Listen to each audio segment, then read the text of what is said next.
Welcome to Let's Humanize the Workplace. I know it's the first time in a while that I'm doing this show on a Monday, but because of the topic, because of what I'm seeing, I decided to do an extra show on top of the show of tomorrow. And it will definitely be salty. There will be some hot sauce. We will bring in some lemonade.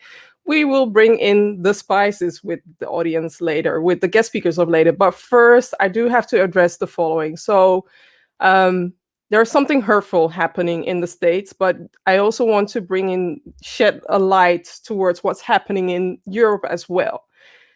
The hatred regarding towards the Asian Americans or the Asian community, it's not only happening in the US, it's also happening in Europe.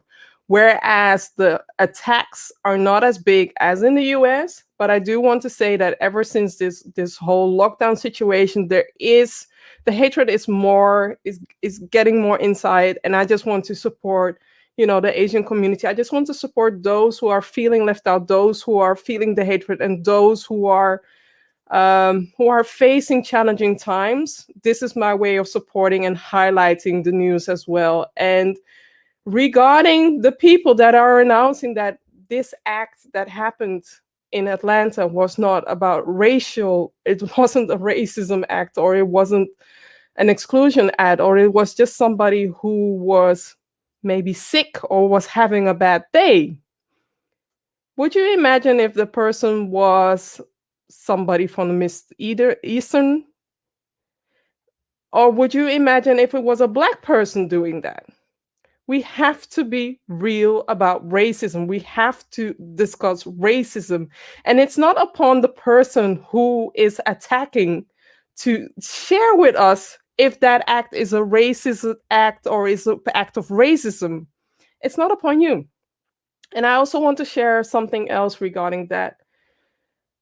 There are some people that are tired of the news regarding racism. Some people are tired to hear, listen, and read everything that has to do with racism. Well,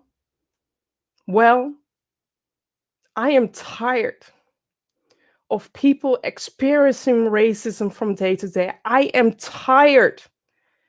Why I'm doing this show has to do with my past experience. It has to do with the experience of so many other people that felt underrepresented. And also know that I have a son, Orlando. He might be popping in later today, but I just want to know that the reason why I'm bringing this on and I'm advocating for this has to do with him. I don't want him to deal with this ism. It's hurtful. It's killing people from the inside, and it's killing so many people. So when you see somebody spreading hate, when you see something dehumanizing, speak up, show up, become an ally in your way. There are so many ways to become an ally, but speak up, do something, because we are tired. We are tired of experiencing that. So going on towards the guest speakers of today, I have JeNae Johnson, who I'm going to bring up, Sandra Camacho, and I have Daryl Perry, and we are going to have fun during this conversation. But please bear with me because I have to read their bio. And JeNae Johnson operates as a leading human capital consultant, starting with the promise of that everyone has genius within them, and JeNae equips leaders and teams with proper tools. Then we have Sandra. Sandra Camacho's mission is to empower tech-savvy teams to catalyze change, fuel innovation, and drive positive impact by harnessing the full power of diversity, inclusivity, and creativity. And last but not least, Daryl Perry helps you to protect your health, wealth, and income from the unexpected while wearing a bow tie. He's also a social justice advocate. And I want to say welcome, everybody. So let's start with you, JeNae. Why do we need to humanize a virtual workplace? So first of all, I am so excited to be here today. Thank you, Vivian, for the invite, You're and welcome. excited about having this conversation with my fellow panelists. So I do get this question a lot, and in our work that's specifically focused around workplace equity, there's always the question of, even when there are people inside of the organization who believe that it is important to humanize the workplace, you always have to have the numbers to appeal to that leader that is concerned about the bottom line, right? So like all of us, the four of us understand that it's the right thing to do. We understand it from our own experiences, and we also understand it from just our consciousness about what happens in this world to people who maybe look like us, right? But for leaders, a lot of times they need to understand how it hits them in their pockets, right? So some of the data that we often share, and the one that is extremely simple, is just about how when people don't feel included at work, studies have shown their productivity actually drops by a significant percentage. So if I don't feel like a human in my workplace, what that equates to, and listen, this is not the gospel according to JeNae, this is what Gallup said. Gallup said that for every $10,000 in salary, that equates to 34% of that salary is what that company is losing on productivity. So let that sink in. That is 34% for every $10,000, $3,400 when I don't feel included, when I don't feel like I'm a part of the organization, when there is a lack of belonging in that organization, that is what I'm losing. So when you actually do the numbers and you look at someone who has an average salary US dollars of $100,000, and when that leader says, wait a minute, how much are we losing? Wait, and then times how many people? And then, so you're saying that if I have a 10,000 person company, I'm losing like $52 million a year, just annual, just because people don't feel included. So now all of a sudden it's this, let's talk about what to do about this. Let's see what can be done. So even though we know it's the right thing to do from a humanity standpoint, sometimes you have to appeal to those leaders and actually assign value in numbers. You have to speak their lingo. Yeah, Exactly. you have to speak their language to get their attention. Yeah. Thank you, JeNae. And Sandra. Yeah, well, thank you so much for having me. I'm excited to be here. I would say that in the era of COVID, we've seen that the nature of work has changed. And so with us moving to remote working, to not having those same social connections in the office, we see that the effects of exclusion are compounded. So to me, it is vital as we're moving to kind of this new future where more of us are going to be working from home, where we're not going to be all in the same place, where we're going to be geographically distributed, where there's going to be an incredible change even in the face of the workforce in terms of demographics, in terms of the new generations that are coming in. To me, it's vital to follow for organizations to follow the nature of this change. And I think being able to factoring notions of inclusion, equity, diversity, not just in how people feel in the workplace, but even in processes and systems and tools, and to really start seeing that as a layer across the entire business. I think that's really what's going to drive change in the future. And that's what's going to differentiate the companies that are going to be kind of winning in the future versus those that are going to get left behind. And so we've seen this in the past in so many industries with compounding changes like the arrival of mobile. Those that didn't adapt to the change got left behind. And I see that it's the same with the changing nature of work and with the changing face of the workforce.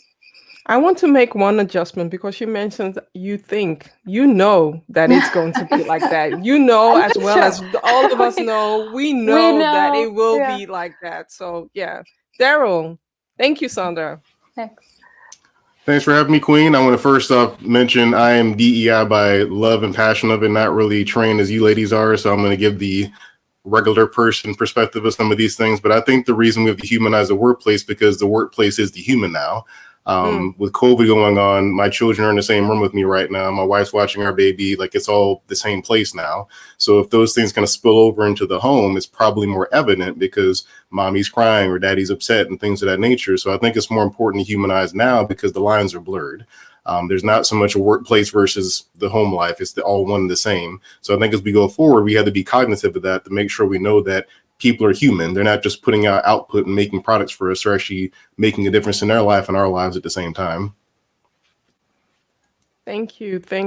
And also, awesome, especially from the parent perspective, right? There, a few years ago we were laughing at the BBC guy, hiding his kid, or mama was a ninja playing hiding the kids, and now it's normal, and I'm glad that it's normal. I'm glad that something is happening. And also, to tie into what everybody is sharing right now, if you don't add in DEI, if you choose to ignore DEI, you're missing out on a potential audience which you can tap into. But I'll leave the rest up to my guest speakers, and add in some salt and some hot sauce as well.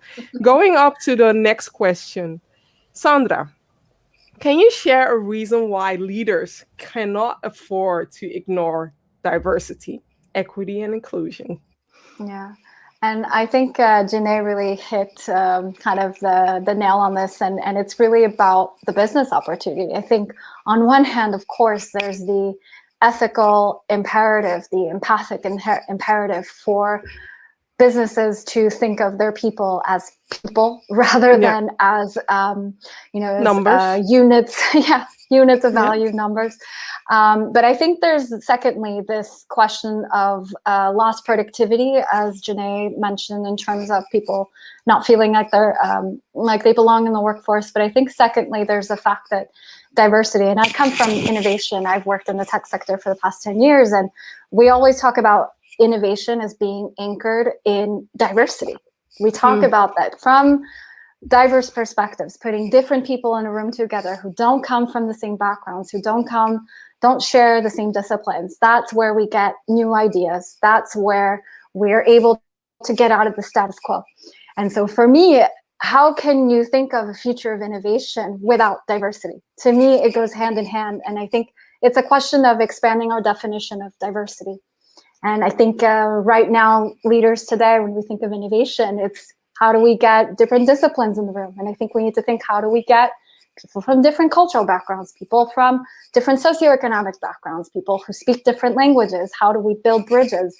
Because that's what drives innovation forward. It's not just keeping people together that are the same and share the same views. Exactly. What she's basically saying is add intersectionality in the equation, because when it comes to diversity, it seems like a tick in the box where we have a white woman, so check, we are diverse now as a company. And what you see now is more and more people are speaking up, more and more journalists, more media are sharing bad examples. I'm not saying that these bad examples are things that you cannot end, but you can learn from that. You can do better and add intersectionality in the whole equation as well. Daryl. Yeah, I want to add to that, because as a consumer, we've all kind of probably been in a store or someplace that we're the only one there, and it feels kind of off. If you have there's certain stores like I wouldn't frequent as a Black man because I'm the only Black person in there, and it kind of feels weird. Like, why is there nobody else like me here? And I'm not saying every store has to be that way of experience, but you do block a certain segment of consumer because they just won't feel comfortable. And I think about my family does different things that aren't typically in the Black diaspora sometimes, and we'll go places and we'll be the only ones in an establishment. I remember being in a Walmart one time in Wyoming, being the only Black family in the entire Walmart. And that's obviously the culture of Wyoming is very much not, minority driven, but just that felt weird to be like, man, we're the only ones here. So as a leader, you got to think about when somebody comes into your shop, your goods, your services, whatever you're offering, if they always look like you and that's what you want to do, fine. But if you want to actually attack a bigger audience in an ethical way, then fine. Because I worry about people using this moment to kind of say, okay, now we're diverse. We have some stock photos of an Hispanic person, an Asian person, a Black person. Now we have these stock photos, come buy our stuff, where they're not actually doing it for the right reason. My hope is that people see the real reason is that if you have these different people around, people will feel better. You get your better output, like JeNae mentioned, and it'll just be a better experience overall. Most of these great companies we have in the United States are very diverse. When you look at Google or these tech companies, it's not just 5 white guys in the basement. It's basically they brought Indian people, Native American, Hispanic, all different people, and that made them work out well. So I hope this model continues on for even the small business, that sometimes I think they don't think they can be diverse because they're a small company. But my team of insurance agents, I've purposely picked different kinds of people to make sure I didn't just have people like me all the time, because I know we'll walk in a room sometimes and it won't be those people. So as a leader, you got to think ahead to where will I want to go in the future, and do I have the right people with me to reach those doors I'm trying to open?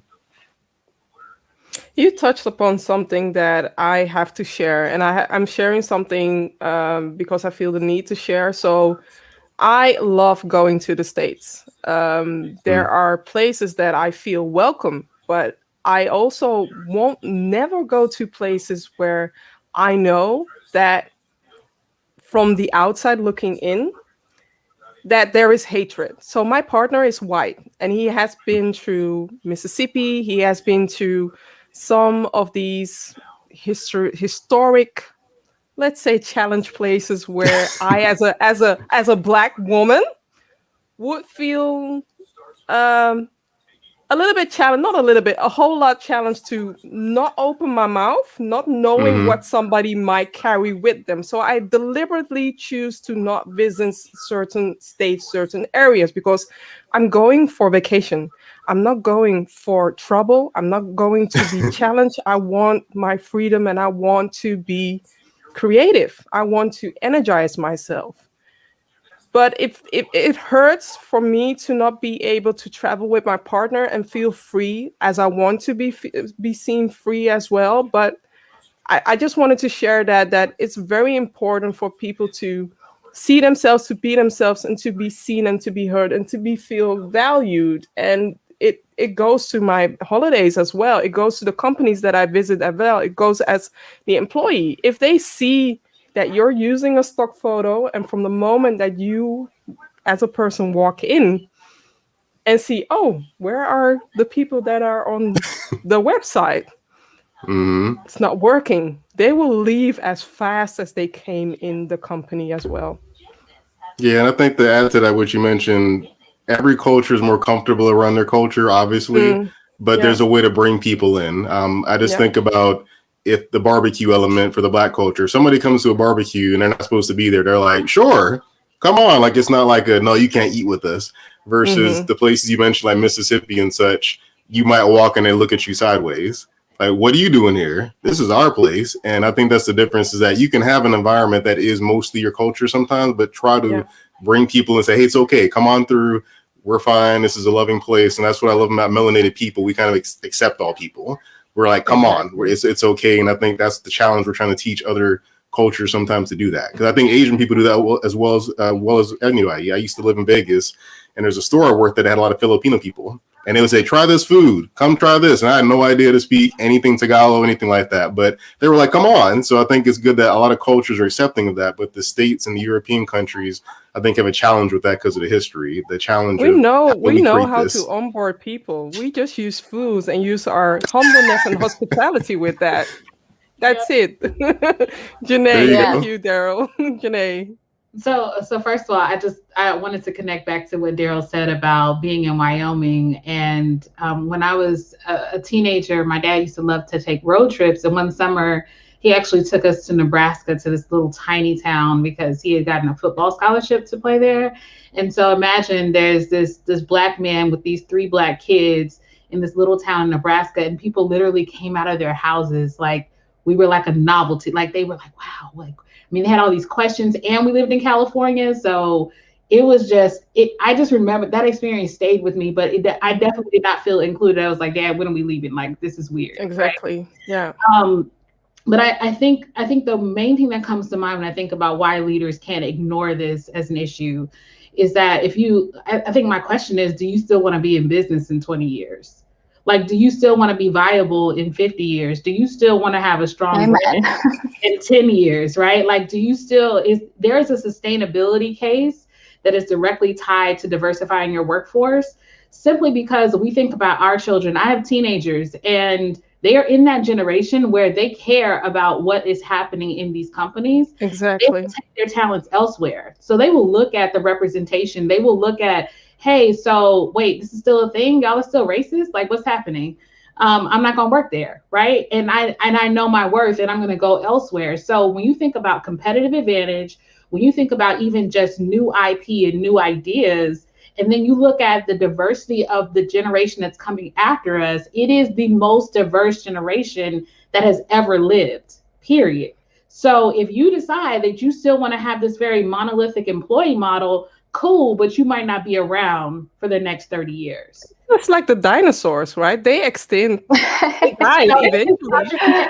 Well, do you still want to be in business? Like if you're winning right now in 2021, and you've been able to get by all this time with having mostly white men leading your company, then cool, keep trying that and see how it works for you. But it's probably not going to work out at some point.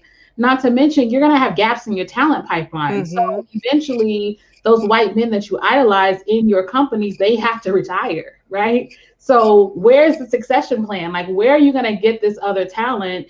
And you're not going to have this broad talent pool that does not include women, that does not include people of color. Like, it's just, the demographics don't match up, right? So if you decide that you're not going to do this, fine, but understand that the risk is you may not be around.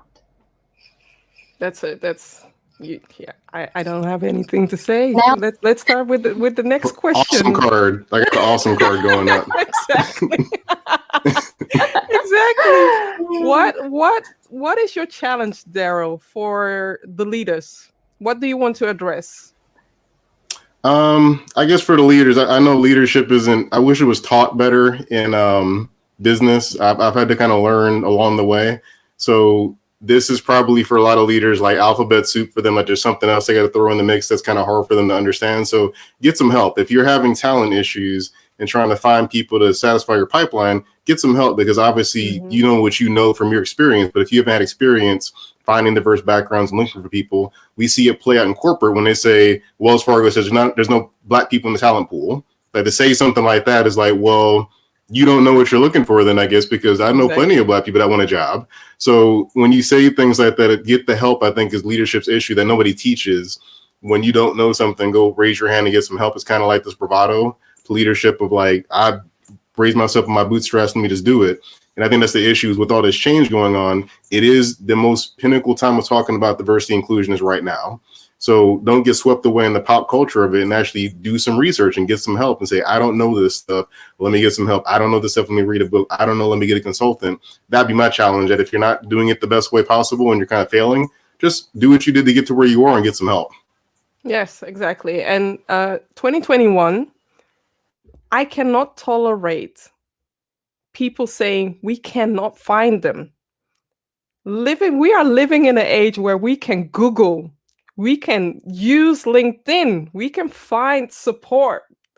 And if you're doing the same thing with the same people by the same ways, I guess then it's right that you cannot find them. So I can totally, building up on what Daryl just shared, you need to find different diversity pools. You need to find different people to support you in your growth. I'm not saying that you have to do it all on your own, because you have advisors when it comes to, brainstorming. You have advisors when it comes to innovation.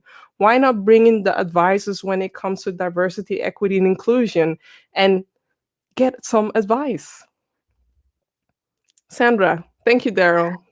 Yeah, to me, it's a corollary to what Daryl just shared. And I think it's to be willing and open to listen to the voices of those who are part of underrepresented groups and to believe them. And I think this has really come to light following kind of what's been happening in the tech world. So there's been a lot of there's been a lot of critical moments. I want to ask something, because you mentioned something to believe them. Why are you sharing that? I know why, but just to give some insights for the people that don't understand it.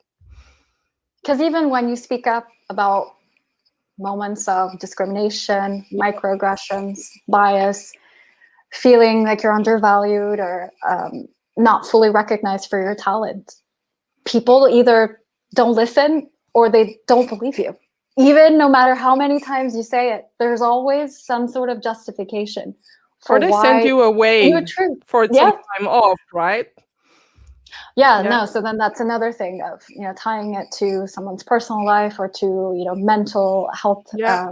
concerns, and Yeah. to kind of basically downplay that what you're living isn't what you're living. I know better.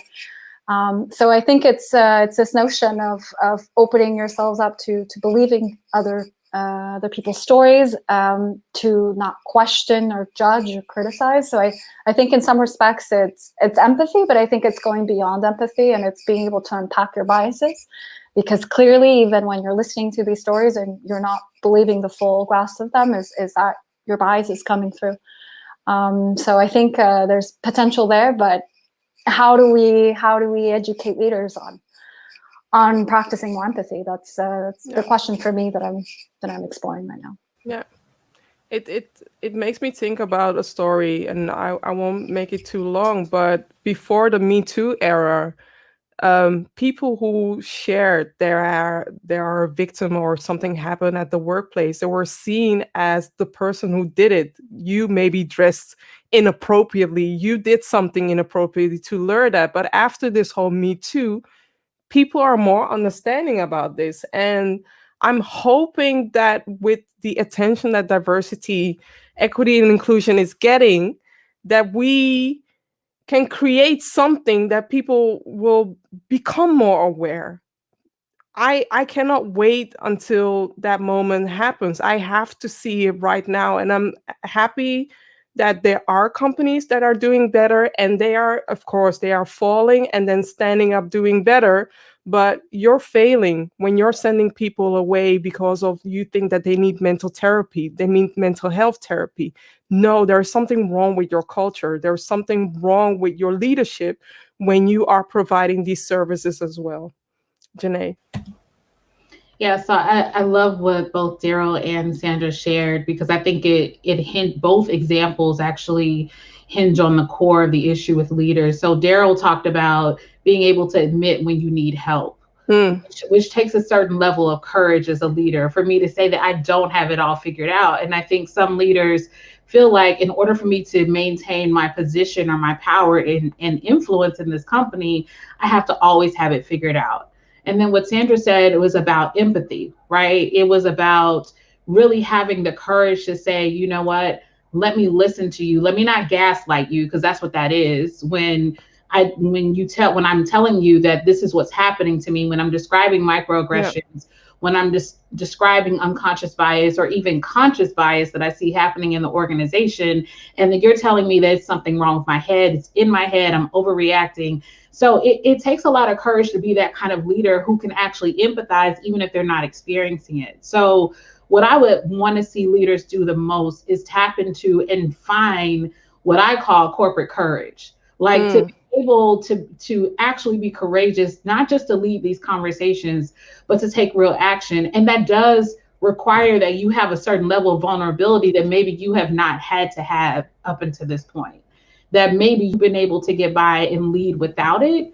But this moment calls for that, right? So that's really what I want to see leaders do more of. And going back to Daryl's original point, if you're not sure how to do that, get help. Like there are so many, I mean, the level of resources that are available, even if you don't hire someone, Google, YouTube, podcasts, like there's true. But I do have to have a note on that. Yes. The advantage of hiring DEI consultants, the real ones, people, they bring in other experiences. They bring in the level of experiences that they had in different companies, and they combine that in one. So let's say that you're listening to 100 podcasts, they have the knowledge times 10.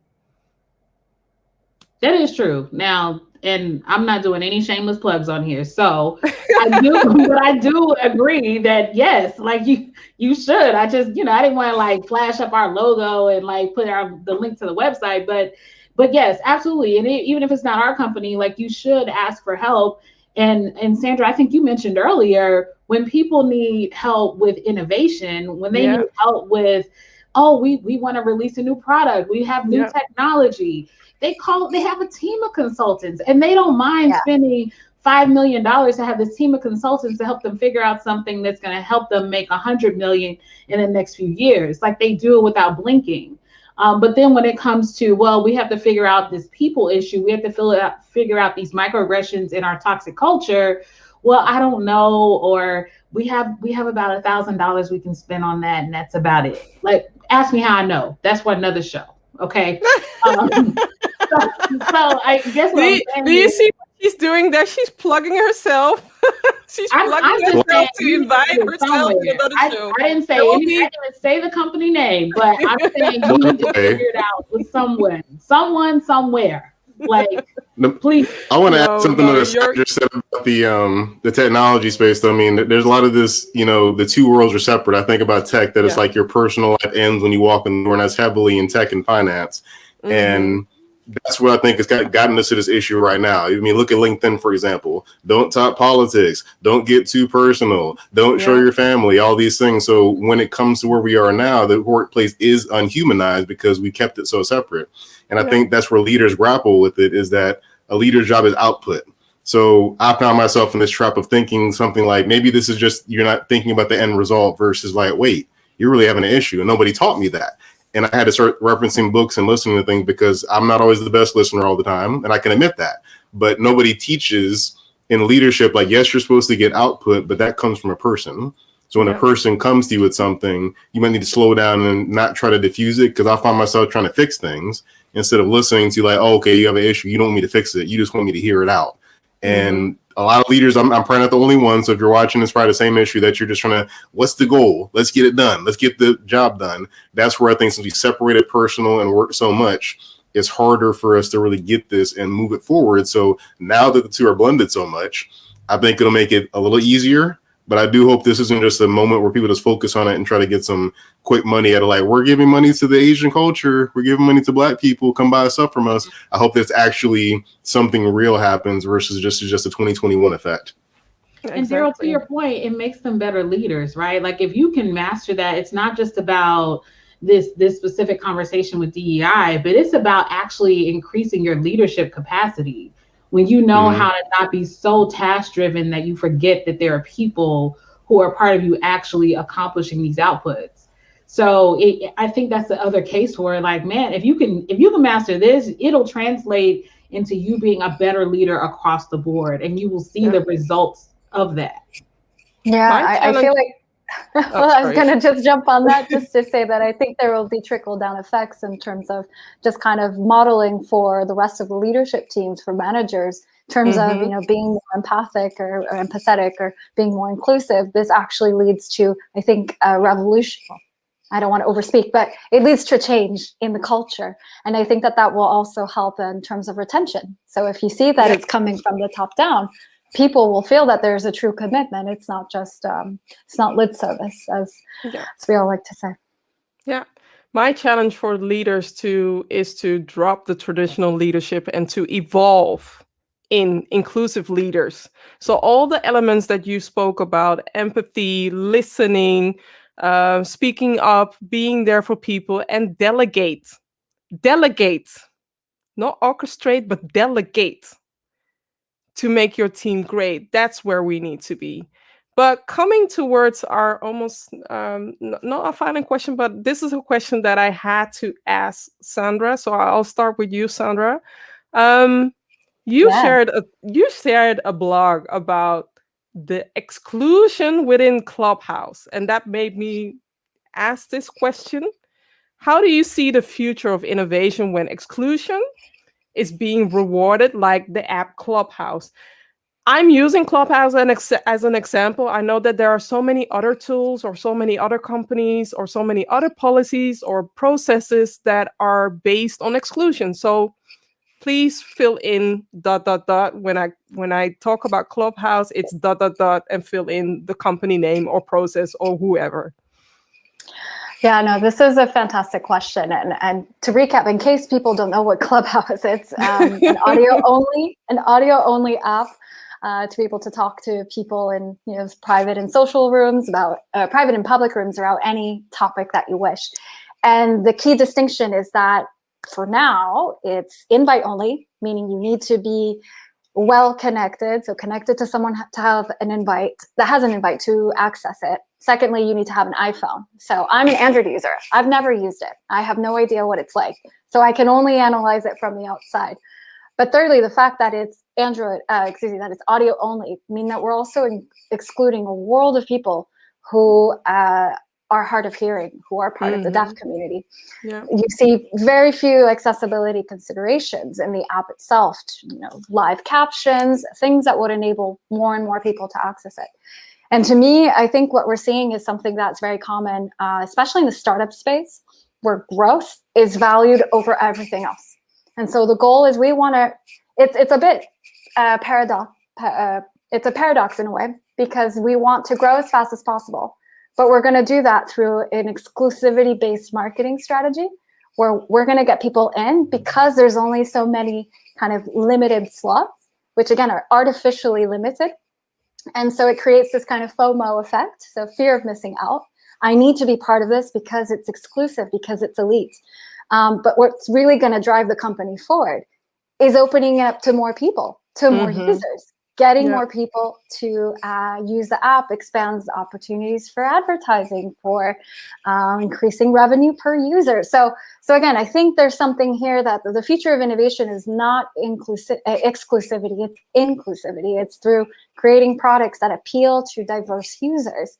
And we see this happening across the board. We see Google doing this, we see Airbnb, we see Uber. They're all investing in inclusive product design.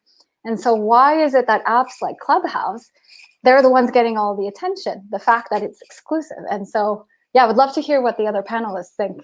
JeNae. Yeah, so Clubhouse is kind of like, before there was an app, there were actual clubs that you go to, and those are exclusive, right?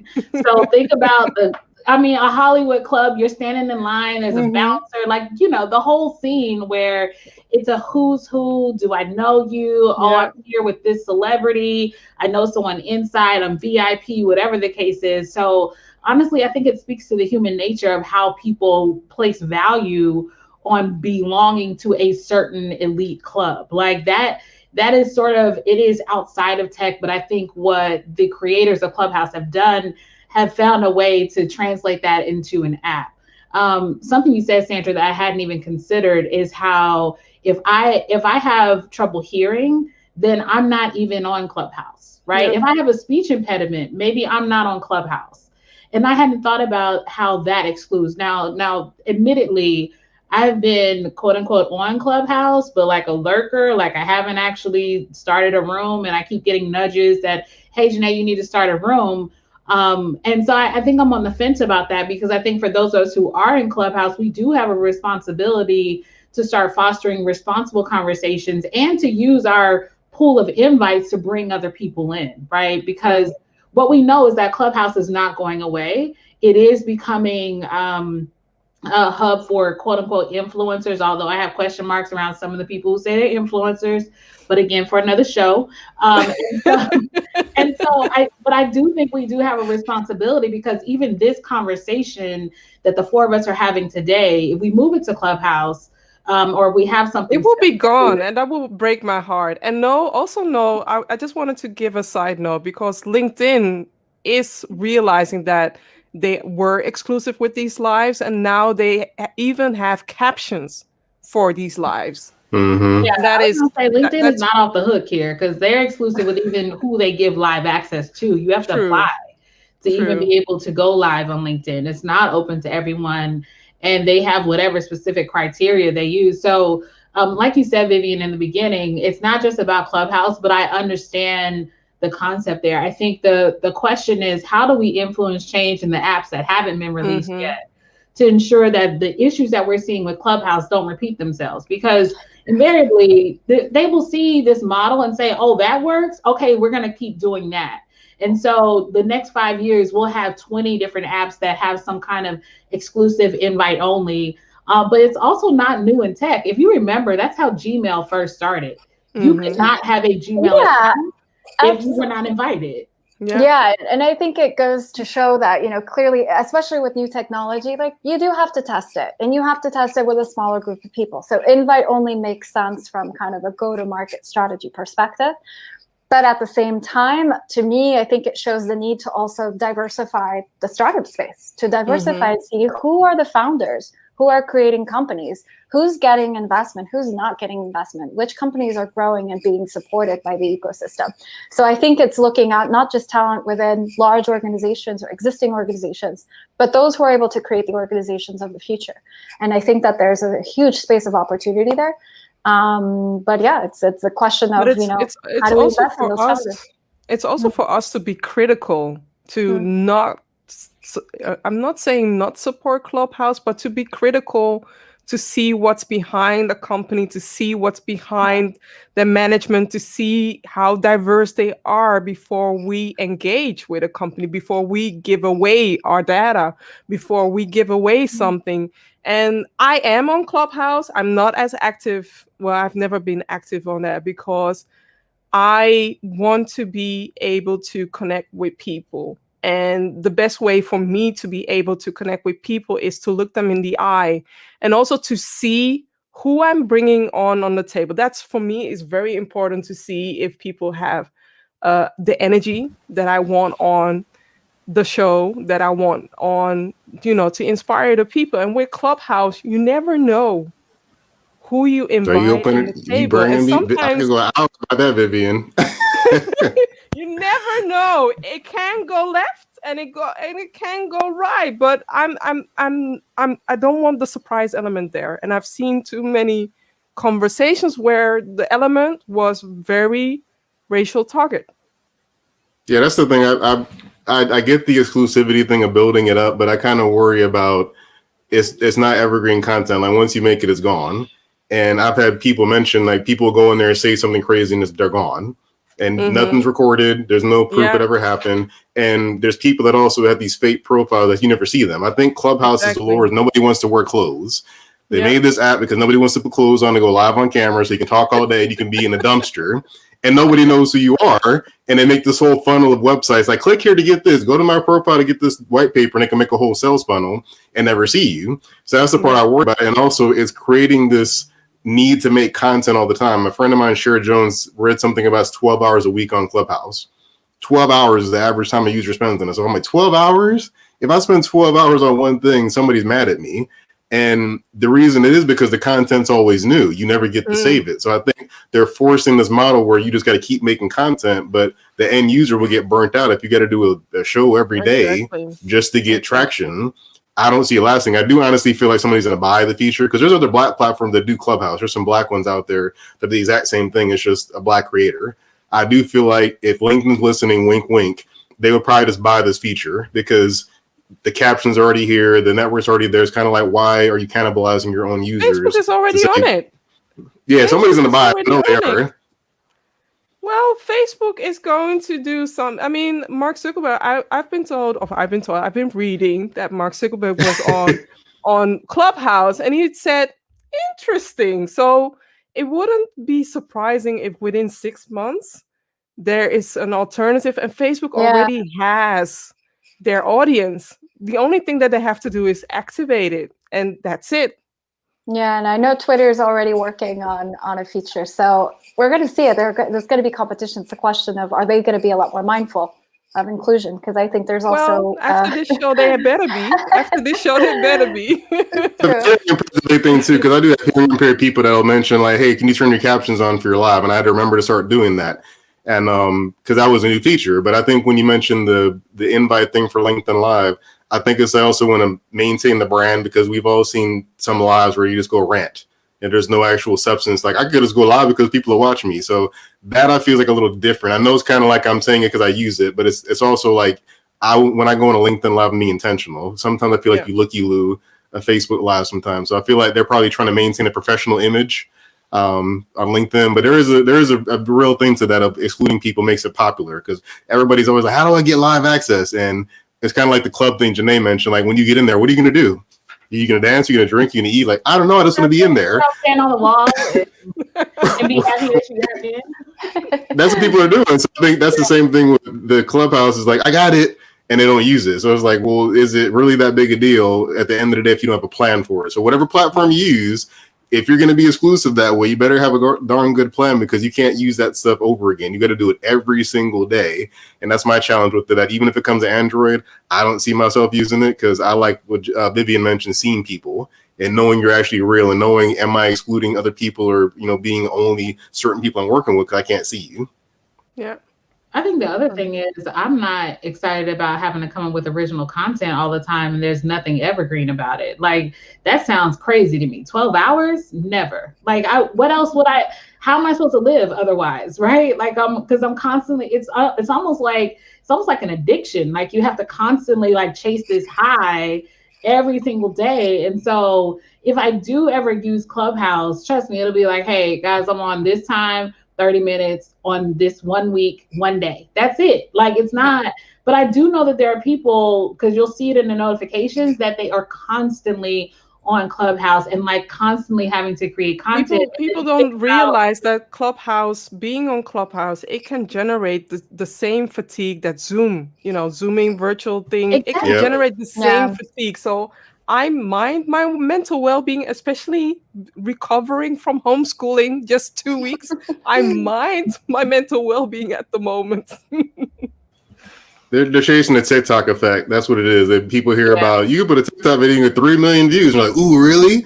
That dopamine is strong. So I think people are chasing, it's a new platform. I could be viral instantly. Like, well, what does that even mean if you're viral on a new platform? Like, what does that mean for your business and your life? And I think the main thing is the creators, they know this. Everything we're talking about, they knew up front, and they clearly study human behavior enough to know that, hey, if we design it this way, then we can get people kind of hooked on it. And then we have all of this content on our platform that we never had to generate one piece of it, because we have humans that are hooked on creating content to make our platform more popular. True, but there is a side thing with the Clubhouse, is that you never know who will show up. You never know if that person has something positive or negative to say. And if somebody leaves something negative, it can open a traumatic experience for that person, or just think like, I can't even address that person because I don't know who it is, or I cannot even report this person. Yeah, and I was gonna say that in terms of kind of getting hooked on these platforms, there's a great film, The Social Dilemma, if you all have heard of it. Yes. On Netflix, which I think good movie. really illustrates this in depth. And yeah, if you want to go a little deeper. Coming to our last question, the show ended too soon, but Daryl, let me start with you. What is your wish for 2025? I know we have 2021 is just starting, but it seems like we have 4 more years to go. I'm just skipping 2021 until I get the vaccine, then I can live. So what is it? What is your wish when it comes to humanizing the workplace and DEI? I guess I'll say, for me, being in victim competition. I feel like when Black Lives Matter became a moniker and a thing, everybody wanted to say, oh, we're hurt too. Blue lives matter. All lives matter. These lives matter. And we're like in a victim competition, versus like, we had to say that because people weren't valuing us numerically. You can see it. The numbers were there as far as, homicide, murder, all of that. You can see it. So we just had to kind of shake the system. But now it's like a victim competition. So I would hope that by that time, that's not a thing anymore. Like, it's just, we know it. Because once Black Lives Matter, other lives do matter, because equally you would see it. All the reports and the numbers and the stats for money. So that's where I want to see that kind of go away, where we don't have to go say that. Like, you just kind of get it. Like, okay, y'all have been marginalized for 400 years in the United States. Now we grapple with that. We own that. We acknowledge it, because that's the biggest issue. Is the United States and Europe is they haven't really acknowledged the slavery past. We kind of wrote it off, and I didn't really have. Europe and the United States. Where have they not acknowledged it. Oh. But a little exclamation mark on that is not really being truly acknowledged. When I think about, I was born in Germany. In Germany, they acknowledge the Holocaust. They apologize for it all the time. The U.S. is like a delicate subject, because when people bring that on and they want to make that comparison with the past, with slavery, it's just like, whoa, that's there's no comparison. I would say it's a comparison because it's at least acknowledged. It's something that you at least recognize happened. That's the thing where I think about Black history as a young man was Exactly. Abraham Lincoln, slavery, Harriet Tubman, Barack Obama. That was pretty much what you learned, was a few key highlights versus the real history. So I think at least acknowledging that, like, this is what real history is, the entire scope of it, not just a part of it. And I wasn't a history buff, but I could tell you I didn't learn much of the stuff I know now until I was a grown man. So that's where I say at least it's not a battle, and we can be honest about things and not separate work and home. It's you're human. Let's go to the workplace and realize you are a person, you have feelings, you make products, you sell something, whatever it is. And that's the last thing you do. The first thing you do is you show up as a Black man, woman, Asian, Hispanic, whoever you are. That's who you are first. And then you can actually make a product for my business. And let's hopefully see that happen in 2025. I hope. I'll keep you on that. Thank you for sharing. And Sandra. Yeah, for me, I really wish that we'll get to a point where we don't have to make a business case for DEI.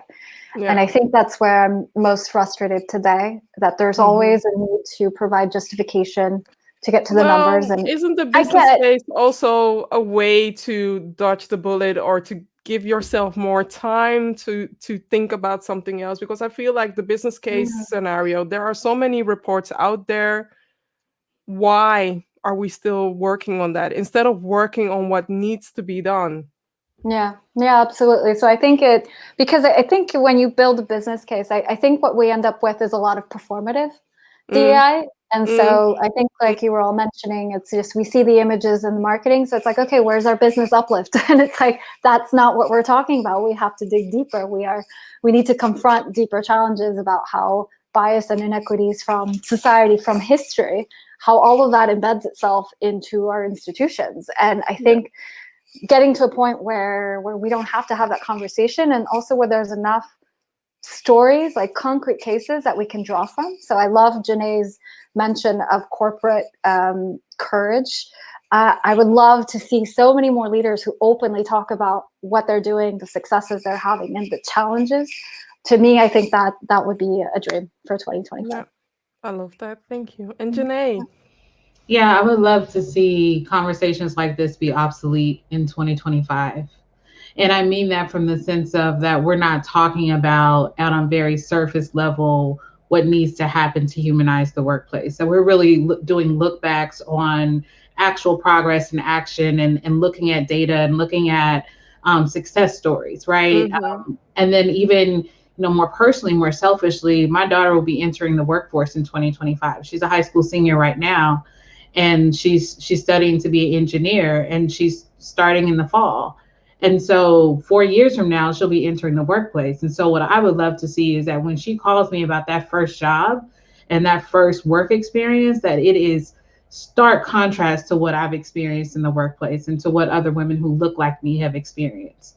Can I give your daughter, or every person, or every parent that has a daughter, or every Black person that has a daughter, please read Minda Hart's book, Seat at the Table. That's a must-have for every parent, but that's also a must-have for every parent of color, to get your seat at the table.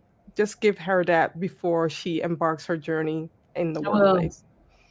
Yeah. But that's my wish, is really about, let's have different conversations. So when the four of us get together 4 years from now, we're talking about success stories and wins, and also the unfortunate events of what's happened to these leaders that didn't get it and how they're no longer around. Like that's really where I want us to be in 4 years. I'm looking forward to that conversation. So JeNae is inviting us to come to Texas, people. Please do. I would love to. This conversation has been mind-blowing, inspiring, and so much heart. I am grateful for this conversation. I'm grateful for you all sharing your insight, and I hope that everybody who's watching, listening, or reading the comments or reading the captions, please be inspired by one of these people, because they are amazing. And also follow them as well. They are all on LinkedIn sharing their salt, their spices regarding DEI. And I also want to highlight next week's conversation, or tomorrow's conversation. My mind is a bit blurred, so let me stop. Let me share the screen. Tomorrow, we are going to talk about time to create more space, basically saying that leaders need to quit or they need to evolve.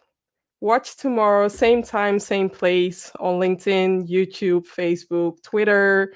I'm forgetting something. We are there as well. So thank you all Clubhouse. for watching. Thank you all for watching this episode of Let's Humanize the Workplace. And if you have any questions, please connect with the guest speakers as well. And if you have any questions, connect and ask. And I am there as well. So thank you for watching. And until next time. Bye, everybody. All right, thank you all. Thank you.